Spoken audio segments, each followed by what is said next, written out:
Circle news सबसे तेज। सरकार बंधुओं, आज का ये कार्यक्रम विशेष रूप से 84 विधानसभा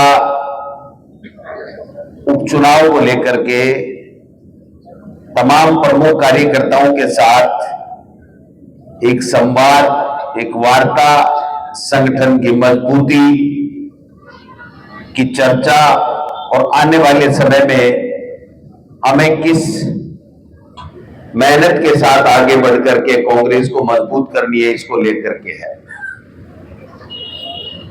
एक विशेष परिस्थितियों में हम ये बैठक कर रहे हैं। जब तक पूरी चीज का खुलासा नहीं होगा तब तक हर कार्यकर्ता के मन में तरह तरह की शंकाएं रहेंगी, तरह तरह के प्रश्न रहेंगे, और जब तक उन प्रश्नों का उत्तर आपको नहीं मिलेगा तो आप विधानसभा क्षेत्र के लोगों में, आम लोगों में जाकर के उस बात को पूरी तरीके से स्पष्ट नहीं कर पाएंगे तो लोग आपसे जुड़ेंगे नहीं, लोग कन्विंस नहीं होंगे तो फिर आपके साथ वापिस जुड़ेंगे। जो पिछला लोकसभा का चुनाव था, उस लोकसभा के चुनाव में हमारे नेता राहुल जी और हमारे राष्ट्रीय अध्यक्ष खड़गे जी, हमारी नेता सोनिया गांधी जी ने प्रदेश अध्यक्ष के नाते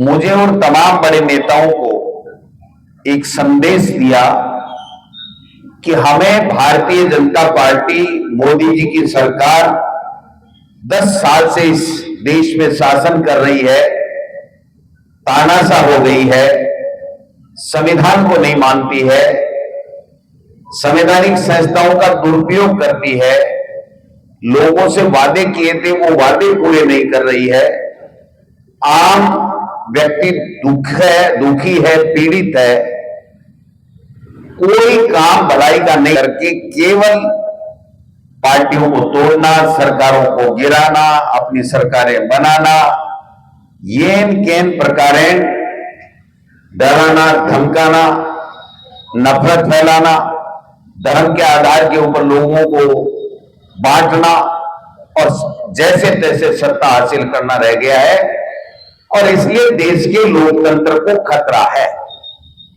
और देश का लोकतंत्र नहीं बचेगा तो मैं समझता हूं कि संविधान भी नहीं बचेगा, और संविधान नहीं बचेगा तो देश की एकता और अखंडता को खतरा होगा। इसलिए हमें यह प्रयास करना चाहिए कि हमें किस प्रकार से भारतीय जनता पार्टी को सत्ता से हटाने के लिए ज्यादा से ज्यादा वहां पर भारतीय जनता पार्टी के सांसद हारे और इंडिया गठबंधन या कोई भी जो भारतीय जनता पार्टी को हराए, उस दिशा में हमको आगे बढ़ना चाहिए। हमने नागौर में गठबंधन पार्टी आलाकमान में किया, सीकर में मार्क्सवादी कम्युनिस्ट पार्टी से पार्टी आलाकमान ने दिल्ली में किया एक सीट देने के लिए। यहां पर हमारे जो सबसे बड़ा नेता हुआ करते थे महेंद्र जी मालवीय, जिनको आप लोगों ने एमपी भी बनाया, यहां पर हमने एमएलए बनाया, एमएलए बना के मंत्री भी बनाया, पता नहीं कितने कितने बड़े पदों से उनको नवाजा, CWC मेंबर भी बनाया, बेटा यूथ कांग्रेस में बन गया, पत्नी प्रधान और जिला प्रमुख बन गई, और वो व्यक्ति अंतिम समय में गद्दारी करके, पार्टी छोड़ के, धोखा देके और भारतीय जनता पार्टी में चला गया, जिस भारतीय जनता पार्टी और आरएसएस को पूरे जीवन भर वो गालियां देता था और कांग्रेस पार्टी को अपनी मां बताता था। तो जो परिस्थितियां पैदा हुई उसमें यह हुआ कि भारतीय जनता पार्टी को और एनडीए को हराने के लिए हमें गठबंधन करना चाहिए, और ज्यादा से ज्यादा भारतीय जनता पार्टी के लोग कैसे हारे। चर्चाएं चलती रही, गठबंधन हुआ, लेकिन भारतीय आदिवासी पार्टी बाप से और बीटीपी जो भी पहले थी उससे हमारा गठबंधन राष्ट्रीय स्तर के ऊपर नहीं हो सका, क्योंकि उनका मध्य प्रदेश, गुजरात, झारखंड, पता नहीं कहां कहां क्या क्या डिमांडें थी, और वो डिमांडें हमारी पार्टी राष्ट्रीय नेतृत्व उसकी पूरी नहीं कर सका और हमारा गठबंधन नहीं हुआ। लेकिन चूंकि हमें भारतीय जनता पार्टी को हराना था, इसलिए पार्टी आला कमान ने प्रदेश नेतृत्व और हमारे प्रभारी के ऊपर ये बात छोड़ी कि आप देख लीजिए, हमारा पहला उद्देश्य होना चाहिए कांग्रेस जीते, हमारा दूसरा उद्देश्य होना चाहिए कि इंडिया गठबंधन जीते, और हमारा तीसरा उद्देश्य, ये दोनों अगर पूर्ति नहीं हो रही हो तो फिर हमारा उद्देश्य होना चाहिए कि भारतीय जनता पार्टी का सांसद हार करके उनकी सीटें कम आए। इसलिए हमने, जब गठबंधन भी नहीं हुआ, कांग्रेस भी जीतने की स्थिति में ये नेता बैठे, तमाम जितने नेता बैठे हैं, एक एक को 50-50 बार पूछा कि आप बताइए, आम आदमी को पूछा नहीं जा सकता, इनको कहा कि क्या बताइए, आप कांग्रेस पार्टी को जिताने के लिए चुनाव लड़ना चाहते हैं, लड़ेंगे? सबने हाथ खड़े कर दिए कि नहीं साहब, क्योंकि जो स्थितियां पैदा हुई थी उसमें आपने देखा होगा कि उसी नेता को हमने सब कुछ दे रखा था, और वो नेता जब चला गया तो इनको क्या दोष दें। इन्होंने कहा कि साहब कैसे भी बीजेपी को हराओ, जो हमारा राष्ट्रीय नेतृत्व चाहता है और जो देश के हित में है, लोकतंत्र के हित में है, वो काम हमको करना चाहिए। और हमने पार्टी आला कमान से सहमति लेकर के प्रभारी जी ने और हमने प्रदेश कांग्रेस कमेटी ने यह निर्णय लिया कि हमें बीजेपी को हराने के लिए राजकुमार रोज को समर्थन देना चाहिए, क्योंकि बीटीपी या बाप हमेशा एक बात कहती रही है कि हम बीजेपी में मरे ही नहीं जाएंगे, बीजेपी की रीति नीति में विश्वास नहीं करते। तो हमने ये सोच करके कि भाई कम से कम भारतीय जनता पार्टी का एक सांसद कम होगा और ये कभी जिंदगी में बीजेपी में नहीं जाएंगे, तो कम से कम देश को विभाजन करने वाली ताकतों को मजबूती नहीं मिलेगी। ये तो था बैकग्राउंड हमारा एमपी में देने का। अब चर्चा ये चल रही है, आम आदमी पूछता है, पत्रकार पूछते हैं कि क्या आप समझौता करोगे,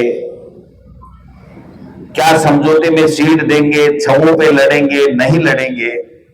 मैं आपको बहुत स्पष्ट कर देना चाहता हूं, हमारा काम टिकट वितरण तक, जब तक पार्टी हाईकमान टिकट नहीं दे तब तक हम सब का एक ही काम है, कांग्रेस के नेता और कार्यकर्ताओं का, कि दिन रात मेहनत करके हमारी पार्टी को, हमारे पार्टी के संगठन को मजबूत करें।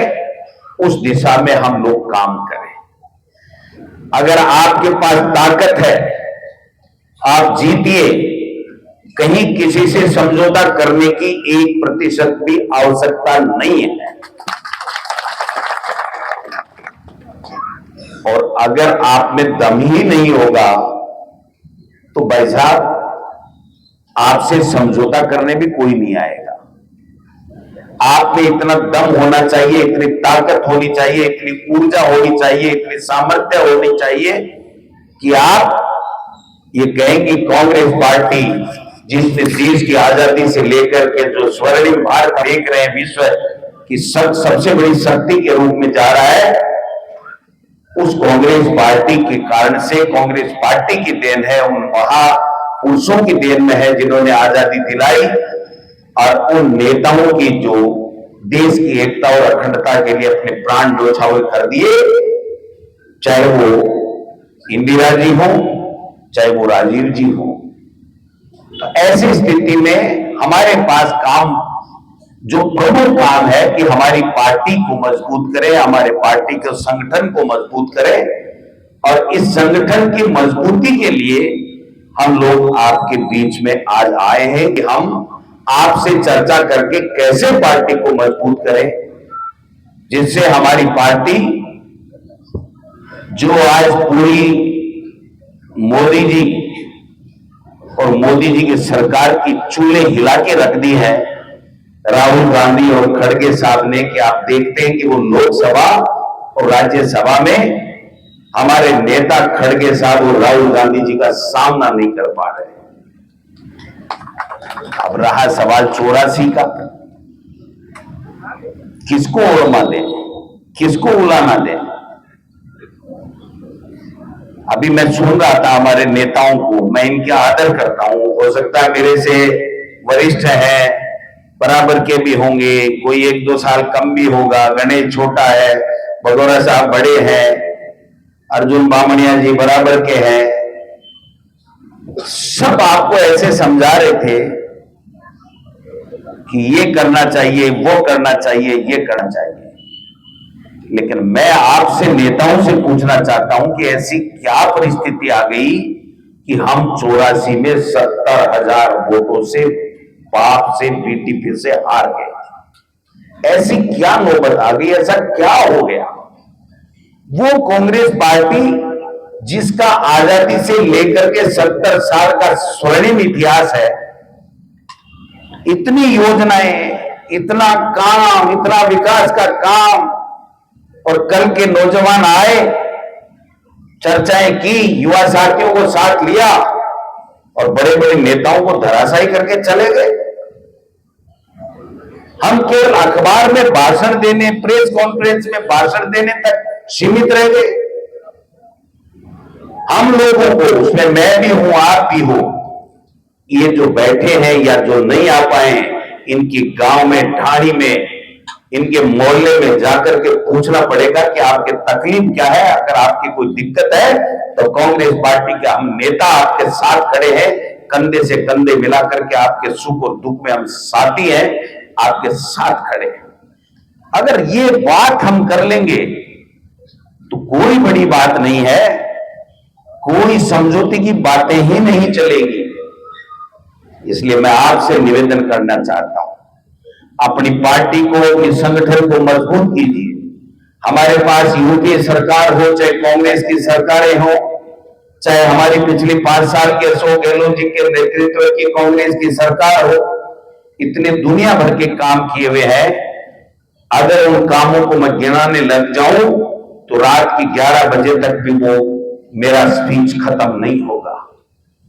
और न भारतीय जनता पार्टी के पास में इतनी बातें बताने के लिए है, और न दूसरे दलों के किसी भी नेता के पास में कोई बात बताने के लिए नहीं है।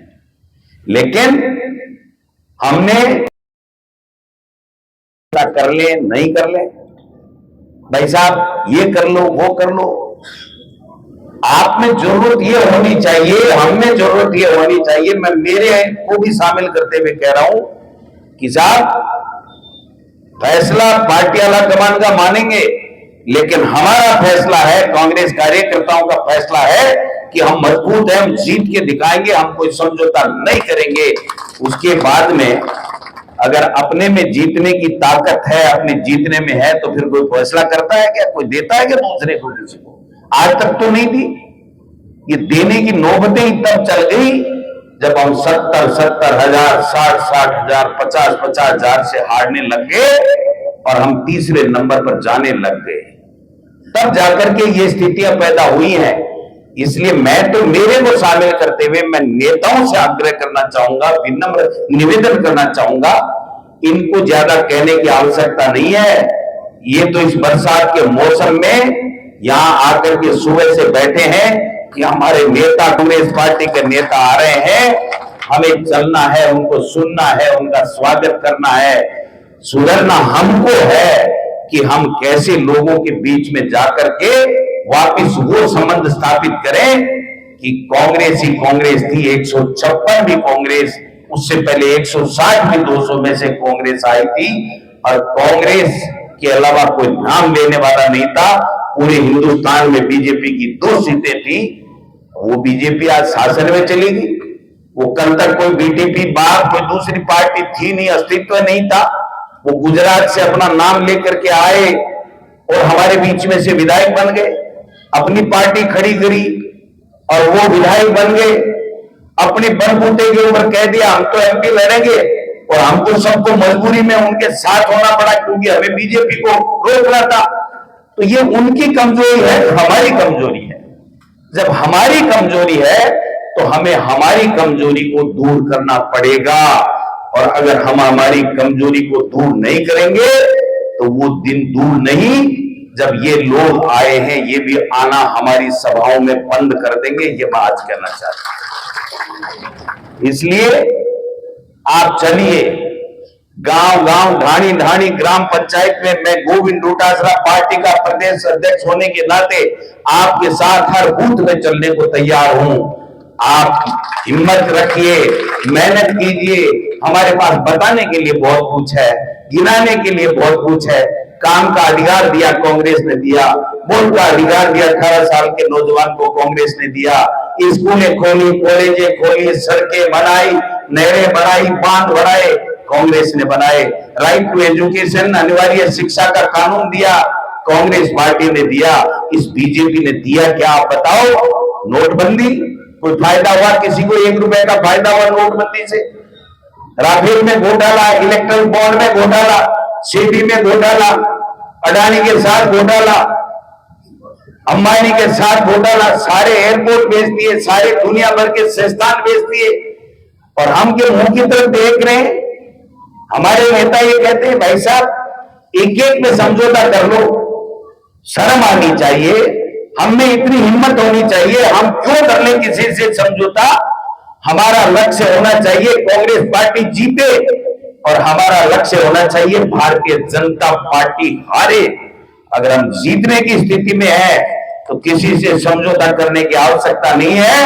आप कह रहे हैं गोविंद डोटासरा जी ये कार्यकर्ता जीत सकता है, इसको टिकट देना है, राहुल गांधी और खड़गे साहब से टिकट लेना गोविंद डोटासरा की जिम्मेदारी है। लेकिन वो कुपत तो पैदा करो, वो हिम्मत तो करो। 9 उम्मीदवार, 8 उम्मीदवार, 11 उम्मीदवार, 7 उम्मीदवार, 150 आदमी एक तरफ, 300 एक तरफ, 50 एक तरफ, अच्छे कपड़े सिलाइए। इससे कांग्रेस पार्टी जीत रही है क्या? इससे कांग्रेस पार्टी नहीं जीत रही है।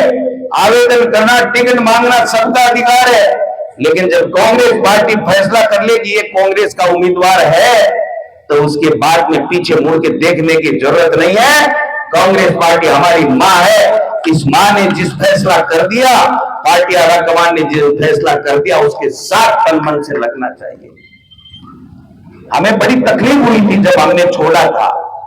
कांग्रेस पार्टी ने जब एमपी की सीट छोड़ी थी तो बड़ी तकलीफ हुई थी, लेकिन हमारा उद्देश्य था वो मछली की आंख कि मोदी जी को सत्ता से हटाना है। हटा तो नहीं पाए, लेकिन चैन से 5 साल सरकार भी वो नहीं चला पाएंगे। ये स्थितियां पैदा हमने कर दी। इसलिए बड़े हित को ध्यान में रखते हुए छोड़ा मोटा स्वार्थ छोड़ना पड़ता है, और इस बड़े हित को साधने के लिए, देश को बचाने के लिए, देश के लोकतंत्र को बचाने के लिए हमने ये फैसला किया था। कोई गलत माने सही माने, लेकिन मैं कहता हूं कि वो फैसला हमने सही किया था, और सही इसलिए भी किया था कि आप में से कोई तैयार होकर के मेहनत करके इस दिशा में भी काम नहीं कर रहा था। हर व्यक्ति ने मान लिया था मालवीय एमपी चुनाव लड़ेगा, मालवीय एमपी चुनाव लड़ेगा। कांग्रेस में सबसे बड़ी जो दिक्कत है वो यही है कि हम एक नेता बेस पार्टी, एक विधानसभा, एक लोकसभा में रहते हैं। जब तक एक विधानसभा में 3-4 नेता बराबर के पैदा नहीं होंगे, एक लोकसभा में 5 नेता बराबर के चुनाव लड़ने वाले पैदा नहीं होंगे, तब तक हमारे लिए बड़ी दिक्कत की बात है। एक विधानसभा में 3-4 नेता पैदा कीजिए, कंपटीशन कराइए, कांग्रेस पार्टी को मजबूत कीजिए। जब टिकट का समय आए तो 5 मांगे, लेकिन टिकट मिलने के बाद में वो पांचों एक अंगुली, एक मुट्ठी, एक ताकत बनकर